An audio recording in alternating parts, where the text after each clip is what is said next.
Hello, नमस्कार, प्रणाम। गोलू बोलेगा क्या आज कुछ? भाई सब वो जुड़ जाएंगे, हम लोग जुड़ आप लोग जुड़ जाइए, जितने भी हमारे भाई हैं। देखिए ये हमारे सतीश भैया हैं, हेलो। सब भाई जुड़ गए। इधर गोलू जी हैं। गोलू जी बोलिए, कुछ बोलेंगे? बोलेंगे कि यहीं की बस लाइव में जुड़िए, हाँ। उसके बाद पता चलेगा। तो चलिए, ऐसा ही लाइव आगे नहीं आ जाए मेरा। हम देखा था नहीं कि हमारा खेसारी भैया के कुछ बोला था फोकट का हीरो, फोकट का। आज तक मैंने उसका मूवी रील क्रिएटर कहीं नहीं देखा है। एगो भोजपुरी का मुंह बोला हीरो बा। सुखाइल हीरो। हाँ, मुंह सुखाइल हीरो। हाँ, तू दाढ़ी पेंट खेसारी जी के पास इतना टाइम बा कि अपना फैन से बोलवा उस तरह के आज तक मैंने भाई इतने बड़े बिहार में होकर जन्म लेके मैंने आज तक उसका मूवी रील क्रिएटर कहीं नहीं देखा। वो है का हीरो। तुम ही लोग के साथ गए, केसारी भैया के साथ वो सम्मानित में अनाउंस कर रहा था, वही यश था ना, अनाउंस कर रहा था। और उसी टाइम मैंने देखा था ना कि वो अनाउंस अच्छा, तो तुम पहचान कराए। अच्छा, एगो भोजपुरी के सच्चाई बताओ। एक हीरो है, तुम पहचान कराए। एक सीरियसली मैटर पे बात कर रहे हैं हम लोग। देखिए, लगता है यहाँ किसी का गाना नहीं चलता है, किसी का सिनेमा नहीं चलता है, किसी को लाइमलाइट में आना है तो खेसारी लाल यादव को टारगेट कर दीजिए, बोल दीजिए। अब व्यूज किस पे मिलेगा? खेसारी जी पे मिलेगा। फैन फॉलोइंग किसकी है? खेसारी जी की है। और आप बोल रहे हैं लाइव में आके कि अपने फैन को मना कर दीजिए। एक सेकंड रुक जाओ डार्लिंग, फैन को मना कर दीजिए। अरे भाई, फैन बनाने के लिए भी खेसारी लाल यादव जैसा बनना पड़ेगा। ठीक है, आप खेसारी लाल यादव नहीं बन पाएंगे, कोई बात नहीं है, वो आपका दुर्भाग्य है। दो चीज पे आपसे बात करेंगे, एक आप जात पात का बात किए और एक खेसारी जी पे।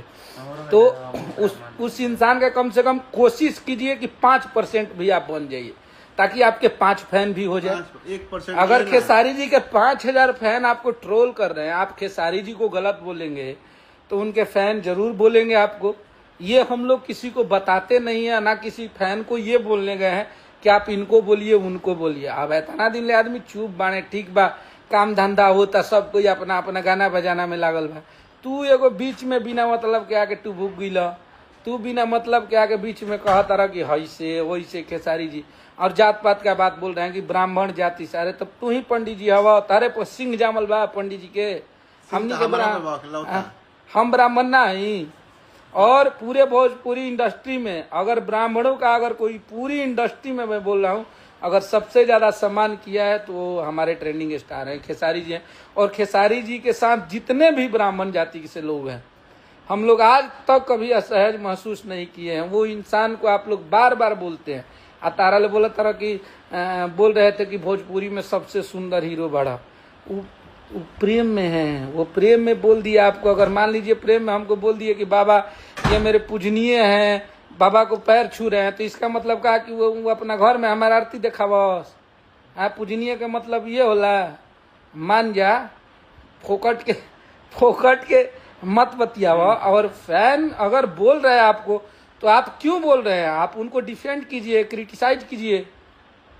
ये खेसारी जी का किसी फैन से थोड़ी बात होता है, या उनके टीम के लोगों का थोड़ी बात होता है। और ये इतिहास गवाह है कि कृष्ण और सुदामा की दोस्ती शुरू सदियों से चलती आई है। ये आप अगर ये बोल रहे हैं, भैया के टीम में तो कृष्णा सुदामा सब ठीक बा, लेकिन सारा जाति से उतना ही प्रेम है। है भाई। ये सबको बहकावे में आके कुछ वो नहीं जात पात का, आप जात पात का बात बोल रहे हैं, फोकट के लाइमलाइट में आवल चाहता रहा। ऐसे खेसारी लाल यादव बन जीवा। टीम का बात कीजिएगा। खेसारी भैया तारा कुछ पर्सनली बोल रहे हो? मैंने वो आज तक भैया आज तक किसी को पर्सनली नहीं बोले हैं। आज तक हो सकता है हमारे बड़े भैया पवन भैया हैं, उनसे हम लोग थोड़ा सा मस्ती मजाक में कुछ उनके बारे में हम लोग बोल देते हैं या भैया बोल देते थे, वो भी अब साल भर से बंद हो गया। गिनतियों में नहीं थे। तू तो गिनतियों में नहीं कुछ कम से कम सपोर्टिंग जाति होखिया न उतना सब। ब्राह्मण अगर चिन्हे के हो, जाने के हो, तो हमनी और आके देखियो, हमनी के बारे में जानियो। हमनी से बड़ ब्राह्मण ना हो तू, ठीक नो। सपोर्टिंग खाती कब होता तो कलू जी के नाम ले लेता है, कब प्रदीप पांडे चिंटू के ले रहे। अरे आप अकेले इसमें आपको चिंटू जी बोले हैं, कलू जी कुछ बोले हैं कि आप खेसारी जी के बारे में बोलिए। हाँ, आपको कौन ब्राह्मण जाति का लोग बोला है कि आप ऐसा ही वही आते बक बक बक बक करते रहिए? आपको दाढ़ी कोई पेंट बोलने कर गया दे, है? दाढ़ी पेंट कर दाढ़ी दे। पेंट हाँ, वो भी भस्मोल से काली। मत कीजिए ऐसा। खेसारी लाल यादव बनने के लिए भोजपुरी में आपका वादा अलग है। आप ठीक है, स्ट्रगल करते हैं, आप काम करते हैं। क्या है पीजू है को बात कर रहा के कर गर्लफ्रेंड बॉयफ्रेंड जी हुआ शाह जी के बॉयफ्रेंड तेली तमारी। ये सब नहीं। चलिए, तो आप ये सब मत बोलिए, लेकिन आप थोड़ा सा सलीके से बोलिए और कहिए। ये सब कुछ मत बोलल करा उल्टा पुल्टा अटर पटर, ये केहू के बुरा लागो। और खेसारी लाल यादव के बारे में कोई भी इंसान बोलेगा, सबसे पहले हम उसका जवाब देंगे। वो इंसान हम सबके लिए प्रिय हैं, उनको प्यार करते हैं, हमारे गार्जियन हैं और भोजपुरी के सबसे बड़े सुपरस्टार हैं। इस चीज पे आपको भी गर्व होना चाहिए कि आपके भोजपुरी को इस लेवल पे बोले हैं। तो ये स्टेज पे बोले हैं, इस लेवल पे अगर कोई इंसान आपकी भोजपुरी को प्रेजेंट कर रहा है, आपके भोजपुरी के लिए कुछ कर रहा है, तो आपको गर्व होना चाहिए, आपको उससे जलना नहीं चाहिए। वो सौभाग्य होता है और दुर्भाग्य होता है। ये आपका दुर्भाग्य है कि आप खेसारी लाल यादव नहीं बन पाए। आप नहीं बन पाए तो आप उसका विरोध मत कीजिए, आप उससे जेलसी मत रखिए। आप कोशिश कीजिए कि हम खेसारी लाल यादव नहीं बन पाए, ठीक है, 5-10% हम खेसारी के रास्ते पे चलते हैं, या जैसे वो मेहनत करता है इंसान, हम भी अपना मेहनत करते हैं। अच्छा, स्ट्रगल कर रहे हैं ना।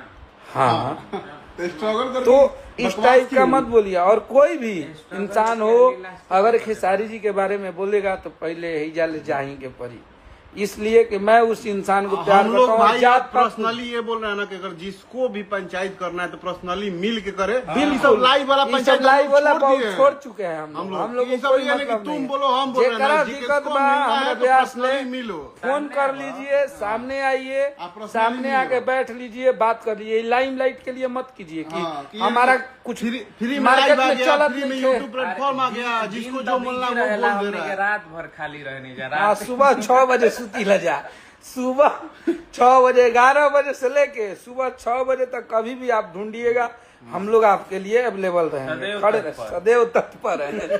खेसारी टीम आपकी सेवा में सदैव तत्पर है। अब आ जाए कास्ट मत पूछना, क्योंकि कम से कम 15-20 कास्ट होंगे हम लोग। हाँ, यहाँ कास्ट की कोई बात नहीं है। हम लोग उनके साथ राजपूत भी हैं, गोलू जी हमारे ब्राह्मण हैं, हम भी हैं, इधर हैप्पी भैया है, सुजीत भैया यादव जी हैं। ये अपना गेम खेल रहा है तो हम मत लोग बोलिए, काउंट आप नहीं करना है, जाति काउंट नहीं करना है। शिवम जी भूमियार साहब है, हमारा चंदन शाह जी है।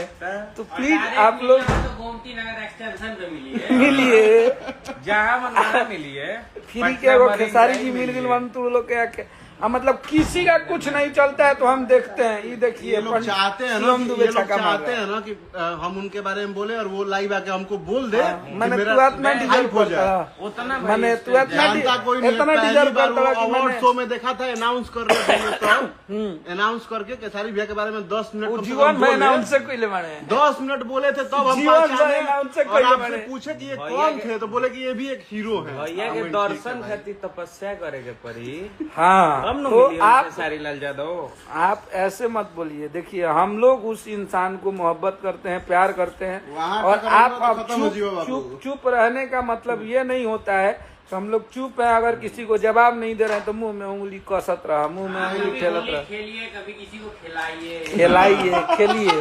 आप अपना खुद का चरित्र देखिए ना भाई। आप किसी इंसान को गलत बोल रहे हैं, आप वैसे इंसान को जिसका चरित्र तो पूरा दुनिया जानता है भाई। जानी तो भाई छोड़, ज्यादा नहीं। साला हम लोग ब्लॉक लगवाए, लेकिन साला कहीं ब्लॉक ही नहीं है, 2 कर लिया। लेकिन आपको एक बात बताते हैं, आप खेसारी लाल यादव को ठीक है, आप हमसे प्रेम से बोलते कि भाई हमारे लाइमलाइट में आवे के बाद, मीडिया में आवे के बाद, न्यूज में आवे के बाद, में बोले किसके नहीं कुछ खेसारी जी के बारे में आप लोग आइए, मिल लीजिए, हमारे बारे में बोल दीजिए, हम लोग बोल देते हैं। भाई लोग कमेंट कर रहा है कि यश मिश्रा को डोज दीजिए भैया। ये कौन है भाई? ये कौन सारी है? बिरादरी के बारे में बोलिए, गिरी बिरादरी के बारे में ना बोलिए, ना। सभी ब्राह्मण होते हैं। तो उल्टा पुल्टा मत बोलिए। आप किसी भी इंसान को, यहाँ जात पात क्या है, हम संगीत करने पहले तो आए किसी हैं। कास्ट हर का वो बोलना ही जाति नहीं, वर्ग गलत तो के वही लोग, है, ये इंसान। खेसारी जी ही एक ऐसे भोजपुरी में सिंगर हैं। भैया के साथ मैं ये देखा हूँ कि हर जाति के लोग हैं। आप किसी भी जाति का नाम रखिएगा, उस जाति के लोग हमारे साथ हैं। अपने स्वेच्छा से हैं हम आप लोग, कि और मजबूरी में उस नहीं इंसान है। के सामने आप जाके खेसारी जी का विरोध कीजिएगा, खेसारी जी के बारे में उल्टा बोलिएगा, आपको जवाब देगा।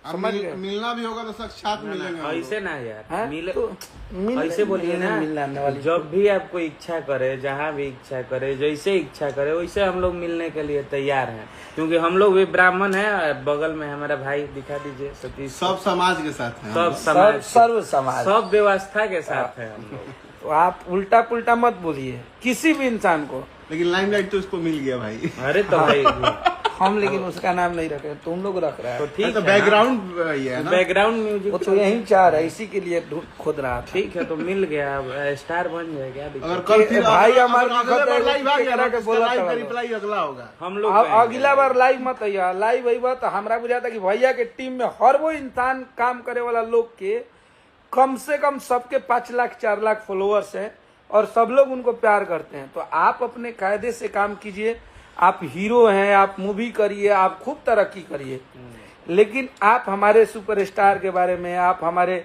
स्टार के बारे में बोलेंगे तो उस इंसान ने इतने लोगों को स्टार बनाया है ना, इतने लोगों को वो खड़ा किया है ना, कि उसके लिए हर वो इंसान, बहुत सारे ऐसे लोग हैं जो अपनी जान देने के लिए तैयार अगर रहते हैं। खेसारी भैया चाहेंगे तो वो शहर बस जाए। हाँ, तो एगो अब शहर बस बस बंद जाए। कीजिए और आप अपने रास्ते हैं, आप काम कीजिए। और देखिए, ये लड़ाई झगड़ा लाइव टाइप बहुत पहले, हम 1-2 साल पहले छोड़ चुके हैं।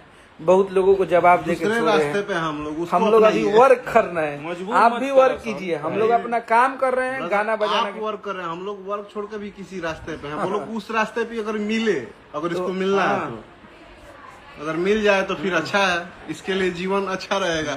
ज्योति आगे राय, जाके फिर कुछ एक बोलना बार नहीं मेरा बोलना। नाम लीजिए, आपकी बहुत मान। ज्योति बहुत अच्छी एक्ट्रेस है। तो ठीक है, आप लोग अपना काम कीजिए, हम लोग अपना काम कर रहे हैं। हम लोग और खेसारी भैया के बारे में कोई भी बोलेगा उसको मुंह तोड़ जवाब अब से देंगे, चाहे वो केहू होके।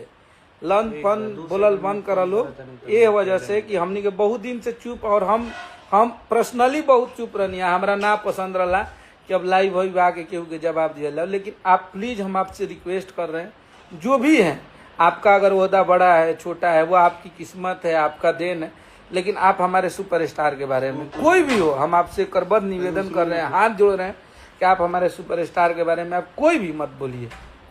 वो स्टार है, सुपरस्टार है, आप और ये भोजपुरी को प्रेजेंट करते हैं। आप थोड़ा सा अपने फायदे और अपने लालच से अगर हटके जाएंगे तो आपको ये पता चलेगा कि भोजपुरी को हमारे खेसारी भैया हो गए, चाहे वो पवन भैया हो गए, मैं उनका भी नाम ले रहा हूँ, ये दोनों लोग प्रेजेंट कर रहे हैं, भोजपुरी को बता रहे हैं कि हमारी भोजपुरी को ओहदा क्या है। और उसके लिए आप लोगों को गर्व करना चाहिए। जितने भी हमारे बड़े भाई हैं या छोटे भाई हैं, जितने भी सुपरस्टार हैं, आपको गर्व होना चाहिए कि खेसारी लाल यादव और पवन सिंह जी, ये दोनों लोग भोजपुरी को प्रेजेंट कर रहे हैं। किसी भी माध्यम से करें, कोई रियलिटी शो से करें, अपने गाने से करें, अपने सिनेमा से करें, अपने वो हर वो अंदाज से करें, तो आपको गर्व होना चाहिए। आपको उसका पैर नहीं खींचना चाहिए। आपका दायित्व ये नहीं है कि आप उस इंसान का बुराई कीजिए। तो प्लीज आप लोग इस चीज को समझिए, और आगे से मुझे उम्मीद है कि आप कोई भी चीज बोलने से पहले खेसारी जी के बारे में सोचेंगे। और ये मैं पहला बार बोल रहा हूँ, मुझे लगता है कि आप आगे से अगर बोलेंगे तो मेरे जैसे खेसारी जी के साथ काम करने वाले कम से कम 100 लोग हैं, और वो 100 लोग आपको जवाब देंगे। और ये मेरा छोटा सा जवाब था आपको, मेरे से बेहतर जवाब और बहुत अच्छे तरीके से लोग आपको बताएंगे कि खेसारी लाल यादव क्या है। तो आप उस इंसान के बारे में मत बोलिए। आपको जिसको बोलना है, जिसके बारे में बोलना है आप बोलिए, लेकिन आपके अंदर इंसानियत होना चाहिए। ये जात पात का कार्ड खेलना बंद कीजिए। हम लोग हर जाति के लोग उनके साथ काम करते हैं, हम भी ब्राह्मण हैं, और हर वो जाति के लोग उनके साथ काम करते हैं। तो प्लीज आप ऐसा कुछ भी मत बोलिए जिससे हमें आहत पहुंचे, हमें तकलीफ हो, हमें दुख हो। अल्लाह फन तू बोलल तारा के हमने के जानते नहीं कीजिए। Good night, bye. जानले रही 10 साल पहले, आप फिर भुला गई। आज ना। फिर हम जानते, हम और का सोचे बोला? हम सोचे कोई ब्राह्मण मीडिया वाला अपने है। आप के साबित करत रहन, तो हमने के ब्राह्मण के साम्राज्य हमने संगे रहेला। तो इनका जब इच्छा करी तो मैंने ई देखा दिहन, चाहे पूछ लिहन कि कैसे ब्राह्मण होलन, कैसे चलो का। बाय बाय बाय छोड़िए, बाय छोड़िए, हटाइए। Bye, good night. दोस्तों, गुड नाइट। मत गाइए बस प्लीज, आपसे रिक्वेस्ट। तू एक बात और तू गाना मत गावा। तू सुर में गावत नहीं का, तू ना बीट पर गावत रहा ना सुर में गावत रहा, तो तू गाना गावा, गाना मत गावा, मत गाओ मत एक्टिंग कर। हाँ तू गाना मत गाओ, तार गाना निमन ना लगेला, तारा गावे ना आवेला, तू सुर में गावल कर प्लीज। आना तो कहूँ सीख अच्छा लो यार, क्लास अच्छा कर लो। संगीत क्लास टीचर से सीख लो, 6 महीने गाओ मत, ये हमारे एडवाइस बा।